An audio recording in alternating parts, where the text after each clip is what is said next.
Hey, everybody, welcome back to Nordic Visionaries. This is my podcast series hosted by the EU and the Nordic Council of Ministers, where we talk to some of the greatest visionaries operating at the intersection of innovation and sustainability, many of whom are from the Nordics or take their inspiration from the Nordics in their day-to-day work here in the United States. And that's why I'm so excited to have a repeat guest from my podcast, the Innovation Storyteller Show, on here with me on Nordic Visionaries, Lincoln Bleveans. And if you didn't catch our original episode, let me share this with you now. Lincoln is an incredible guest because he is a transformational global executive who is making climate innovation real. How many of you can say that in your day-to-day life?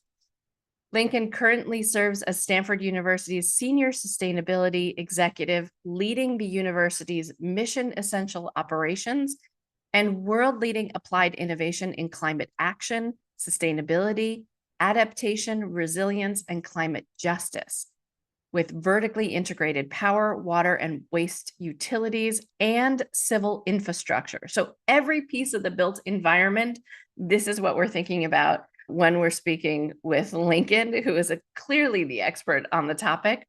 He is an amazing global communicator. He is a board member and advisor to startups in North America, Europe, and India.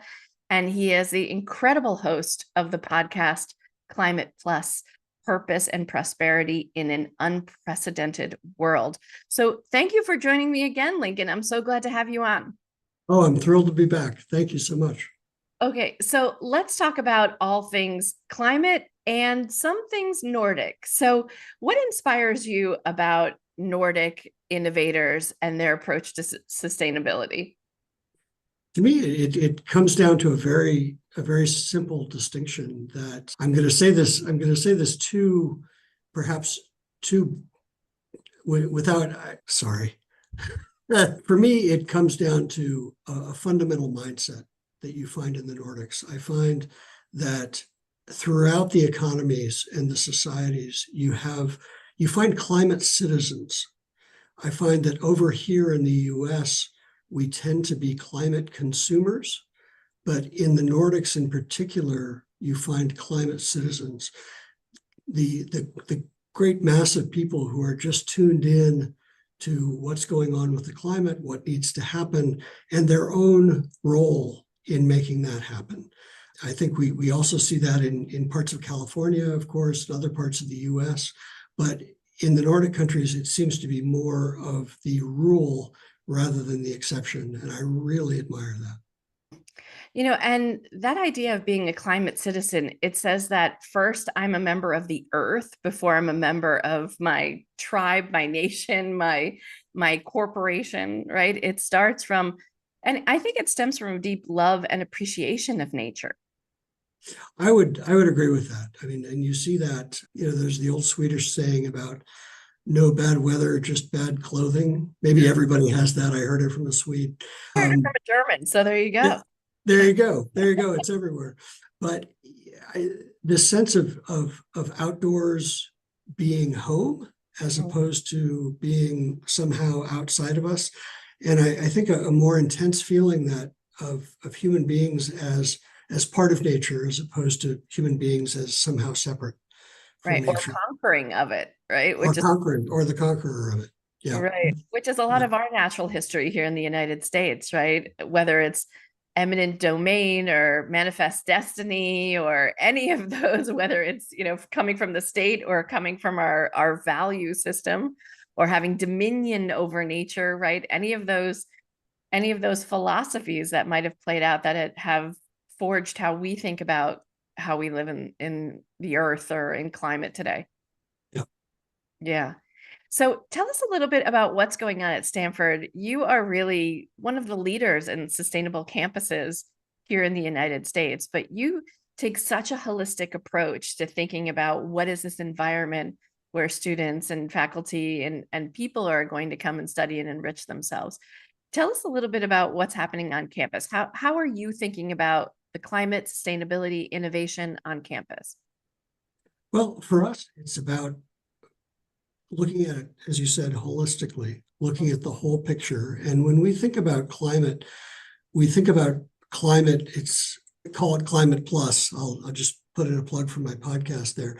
It's climate change, but it's also waste management and circularity and pollution.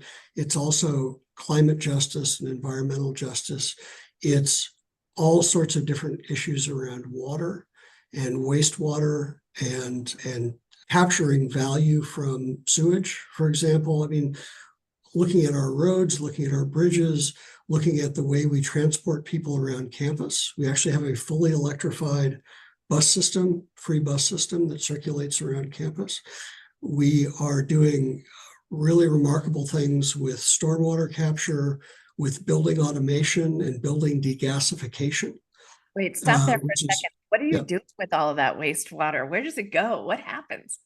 Well, it's a really interesting. We have a what we call a living lab project, which is Okay. called the Codiga Resource Recovery Center, and it's got its own website, CODIGA Resource Recovery Center, from a very generous donation from one of our donors. And basically, what that is a point at which we have, and this gets a little, people can get a little squeamish about this, but it's important. It actually takes effluent out of the sewers up to 4 different headers. And you can basically plug in experiments at each one of these different headers and figure out how to capture energy from the sewage as it decomposes, how to treat it in ways that make it, if not potable water, into very worthwhile irrigation water, which of course in California is a very big deal.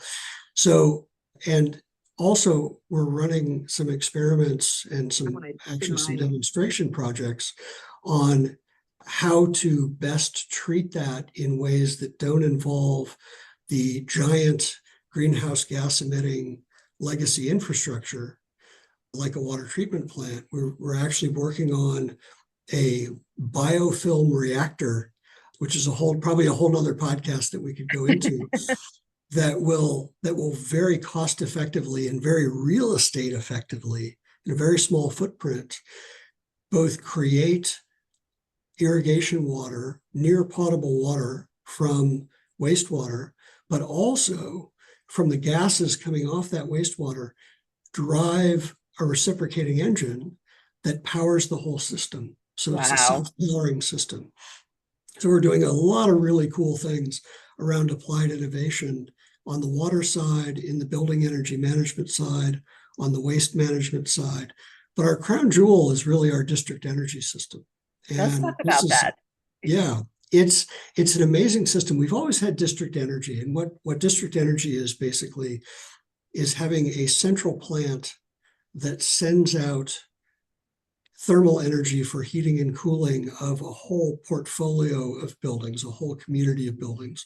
You see this in a lot of cities in the US. New York, for example, Consolidated Edison runs a massive, massive thermal energy system under the streets of Manhattan that serves to heat and cool with steam, heat and cool most of the buildings on the island of Manhattan. You see this a lot in the Nordics as well for heating.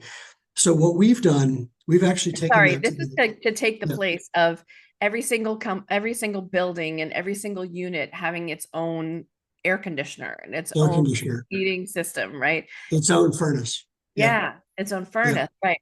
And I know you and I were talking before the podcast about my experiences of living in a 5th floor walk-up with steam pipes in my apartment and walking around in shorts and a t-shirt in the middle of February, because that heat is real. That steam is no joke. Yeah. And yet it manages, who would have thought, right, that a system set up 100+ years ago is still keeping Manhattanites warm in the middle of winter every year. Now, it's not the quietest system, I'll tell you for sure, but it is what keeps us going, all winter long. It's pretty amazing. And that system is running on natural gas. So that is taking natural gas, burning the natural gas to create heat. The heat then creates the steam, interacts with water and creates the steam. And then the steam is distributed through underground pipes to every building. What we've done is we've actually taken that to the next level, where we've said, you know what, we need heating and cooling, especially cooling, but when our cogeneration plant, our natural gas fired steam and electricity plant, reached its end of life about a decade ago, we went in a completely different direction. We said, you know what, do we really need steam? It's a very high temperature, very cost intensive and carbon intensive product, especially burning natural gas. We said, no, we can actually get our heating and cooling done with hot water and chilled water, much closer to ambient, much lower losses and distribution, much cheaper to make, much less carbon to make. But not only that, we can, instead of using natural gas to create the thermal energy, we're going to use renewable electricity. So we have a couple of solar contracts with solar farms out in the California grid, and we wheel that power to Stanford. And that renewable energy, we're at about 120% renewable energy for the campus right now. That renewable energy is used in conventional chillers and heat recovery chillers to make hot and chilled water that is then sent out in this underground loop to hundreds of our buildings around campus. And so one of the effects of that is just, you almost can't believe it when you see the graph, is that our scope 1 and 2 emissions with that system, our scope 1 and 2 emissions for the campus went down by almost 80%, 80% Oh, from wow. our peak in 2011. Amazing. Now, we're also looking at all the remaining buildings that we couldn't convert for one reason or another. And we're now kind of going building by building and figuring out how to degasify those, whether it's electrification or the thermal energy loop. But really, really putting our money where our mouth is in terms of applied innovation, applied sustainability. How can we use our campus as a living lab for innovation and both optimize for Stanford, both economically and the user experience and the environment and climate, but also provide an exemplar for the rest of the world. And we've had thousands and thousands of people from all over the world come to our campus, tour our central energy facility, which is really the beating heart of this system, and adapt it elsewhere in the US, very different climates all across the US, as well as around the world. And so we see ourselves both as the stewards of the Stanford experience and the Stanford outcomes, but also what can we do to move the needle for the world? And what can we do to provide exemplars across all of energy, water, waste, civil infrastructure, how, fleet management, you name it. How can we also provide exemplars for the rest of the world and de-risk some really promising solutions for the rest of the world? Yeah. What do you think is critical at the moment as your forte is really looking at systems, especially in the university system, right? That is so diverse in terms of its use and who's using it, right? You have so many different kinds of populations that are actively using the campus. It's not just students who are attending, right? There are research facilities, there are housing facilities, there are academic buildings, there are entertainment structures. It's a city within a city. Yeah. Yeah. It actually is a city, which is, we are actually Stanford, California, which not a lot of people know. A lot of people think we're in Palo Alto, but we're actually Stanford, California. And the campus is a city. So the zip the code campus is a city. is a Yes. city. And the Yes. surrounding environments are Palo Alto. I never knew that, and I'm going to Palo Alto next month. Yeah. That's Yeah. Palo Alto, Menlo Park, Portola Valley. Yeah, we are our own city, which actually is something that we try not to mention with our university peers, because most of them, Harvard has the Cambridge City Council that they have to work with. Sure do. We've had them on the show. Yeah, we have a lot more autonomy. Yeah.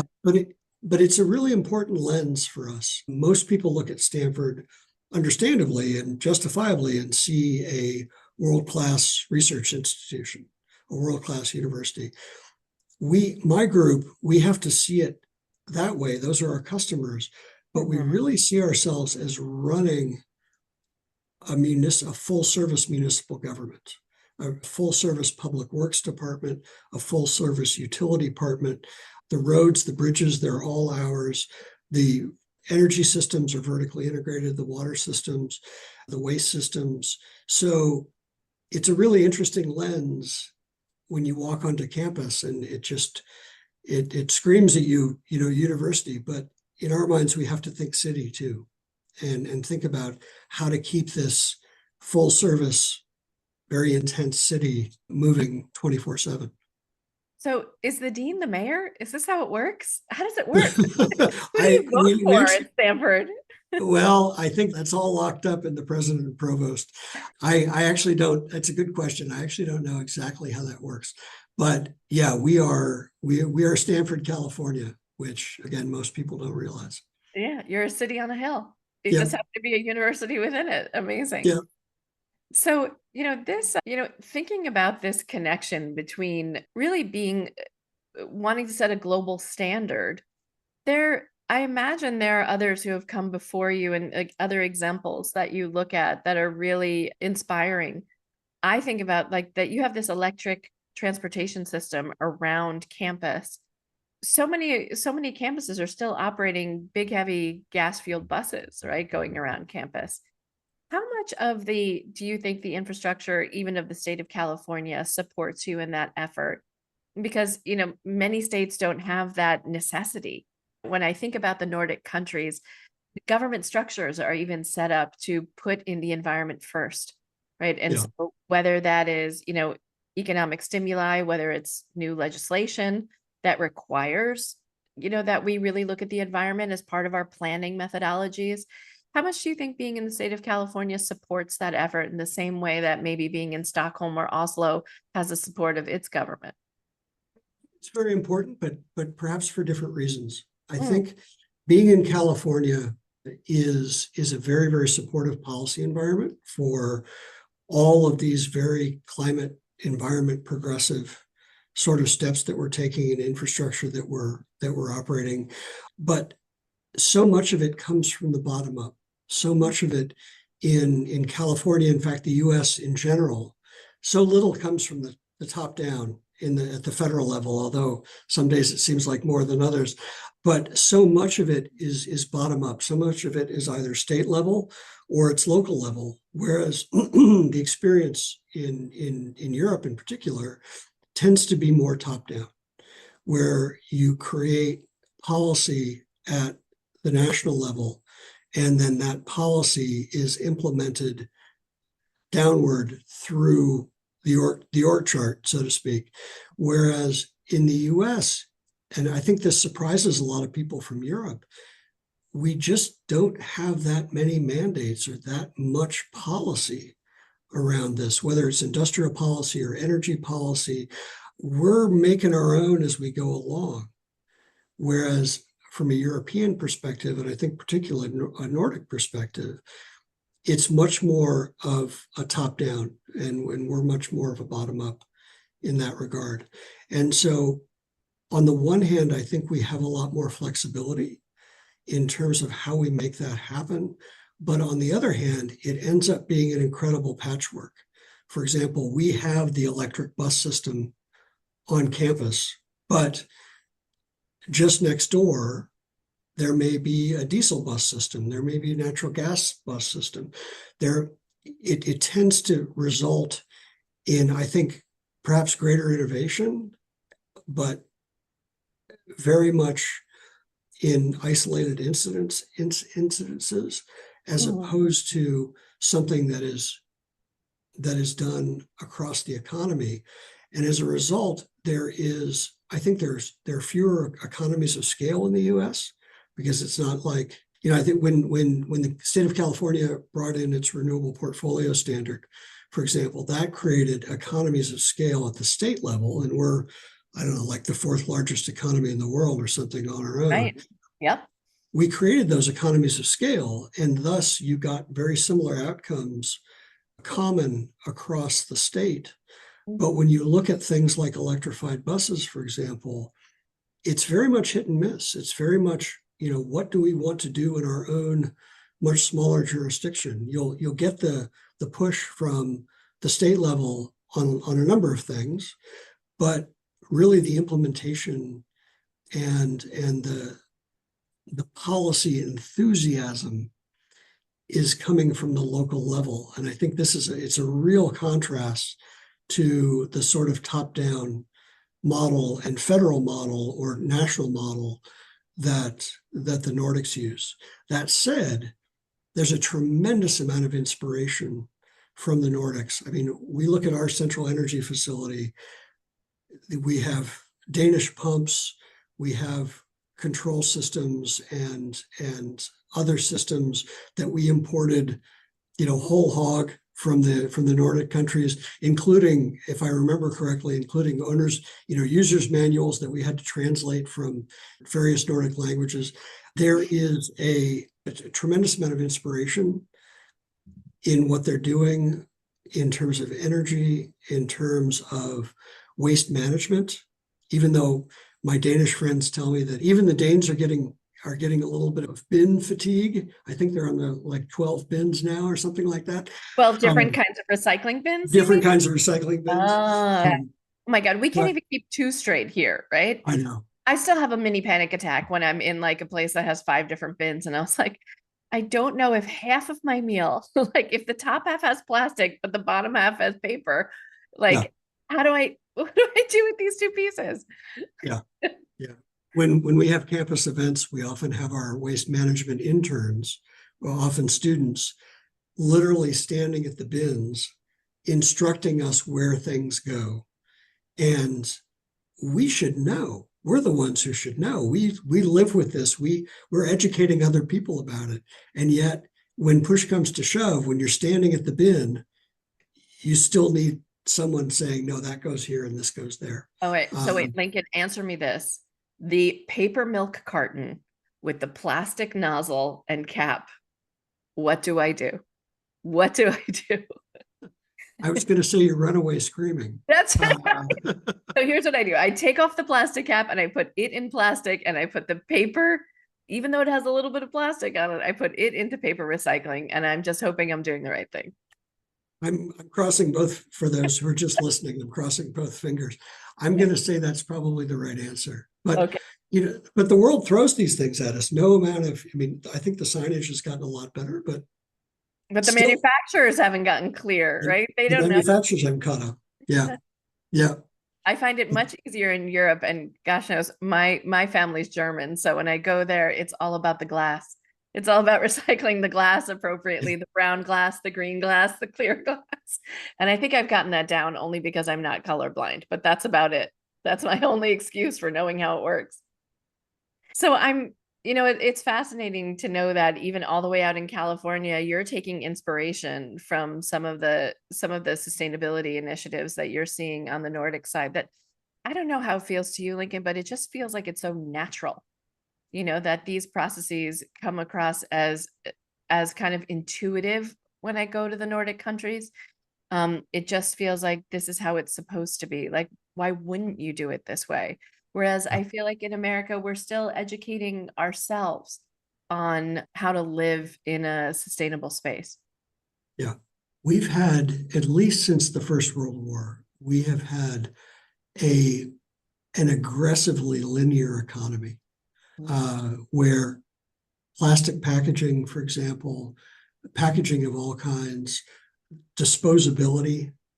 And my wife and I have had 3 kids, so our family has produced its own massive quantity of diapers alone, diapers. Right? But we've been in this aggressively linear mode, and I think it's definitely cultural. It's definitely a function of being an absolutely massive country with places to put landfills. Unlike a lot of countries in Western Europe, for example, that are much smaller and really count every square meter of space. But I also think we've gotten used to a linear mindset. I think we've just had this linear mindset embedded in us, And anytime you want to bend that curve a little bit Mm. back to something more linear, I think it feels not unnatural, but it's so unaccustomed to us. Whereas I was just over in Italy a few weeks ago, and here out in the street, here's the big bin for paper, here's the big bin for glass, here's the big bin, for compost.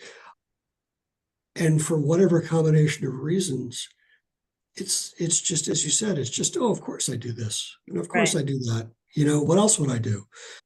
I do think, it's just to editorialize a little bit, I think it really is a massive change management problem, change management challenge. I'll rephrase that: change management challenge that we have in the US to change our way of operating in the world, change our way of interacting with the world into a way that is frankly has not been, common practice for at least a century. That's our big challenge in the US. And to try to think about space and real estate as finite, and landfills as things that are in sight and in mind, as opposed to out of sight and out of mind, for example, that's a big change. And I think I think the Nordics have a bit of an advantage there, frankly, in their smaller footprint, and the fact that there just isn't space for big landfills. You've got to incinerate it, you've got to recycle it, you've got to compost it. So yeah, we've got a lot of work to do here, and I do think it is moving from that linear economy to back to a circular economy is the mother of all change management challenges that we face here in the US. Part of me loves the fact that you get to do this at a university. Not only is it a kind of a prototype city, as you think about being a sustainability manager and urban planner simultaneously, but also you get to raise the next generation of students who are coming through your sustainable space, and they leave there and hopefully take some of those sustainability initiatives with them. So Yeah. Lincoln, I ask everybody who comes on Nordic Visionaries this question: where do you think we should be focusing our attention when it comes to the climate over the next 5 years? Where do you think we can make a real impact if we put our minds to it? And maybe part of that is innovation in our thinking. Yeah. To me, it comes back to that distinction between out of sight, out of mind, and insight and in mind. Mm. For me, it's not about making everyone into a climate warrior or making everyone into an environmental warrior. Everyone's going to approach this from their own perspective. But if we can simply get to a common denominator of seeing what we're doing and thinking about what we're doing, maybe we're still going to do it imperfectly. We're human beings after all. But if we can simply see, for example, waste management, see where our energy comes from, see where our water comes from, think about that as something that is part of our world, then we can get to a point, I believe, where we can have real policy conversations about it, where we can have real innovation conversations about it. We can start to have everyone in society, everyone in the economy, start thinking in terms of win-win outcomes, as opposed to simply, we true believers thinking about win-win outcomes. If we can see it, if we can think about it, then we can all solve it. And I think we only get to solve it. We only solve it if we all solve it. And so if I had a wish for the next 5 years, it would be that. I think part of that wish would be a round trip ticket for everyone to a place like Copenhagen or a place like Stockholm or Oslo or what have you, to actually see that work in practice. Yeah. To see that insight in mind as just part of the kind of basic human experience. Charging used to be something we did with our credit cards. And now we're charging everything, right? It's something that's insight and in mind for us. And so we can do this. shift our mentalities, but it's going to be a huge change management exercise to get insight and in mind on the things that we need to innovate around and create policy around, and ultimately create beneficial change around. Lincoln, it's always such a breath of fresh air to talk with you. I love knowing what sustainable and innovative solutions are happening here in the US. So thank you for bringing your perspective to Nordic Visionaries. Lincoln, if people want to get in touch with you, I know you have a book coming up soon as well. What is the best way for people to connect with you and learn more about your work? I think the best place is LinkedIn. I'm pretty active on LinkedIn, and I'm the only Lincoln Bleveans that I've In the ever come world? across. Yeah, in the world, probably. So Right. I'm easy to find. You'll find links to my podcast, my other random thoughts, but that's really the best way to get a hold of me. And I love to collaborate. I love talking to people about this stuff, especially people who have views different than mine and backgrounds different than mine. So yeah, would love to continue the conversation. Right. So if you're a Nordic visionary yourself working on climate and sustainability at university campuses throughout the Nordics, get in touch with Lincoln. He would love to know what you are working on. Lincoln, thank you so much for joining me today. No, thank you so much. This has been great.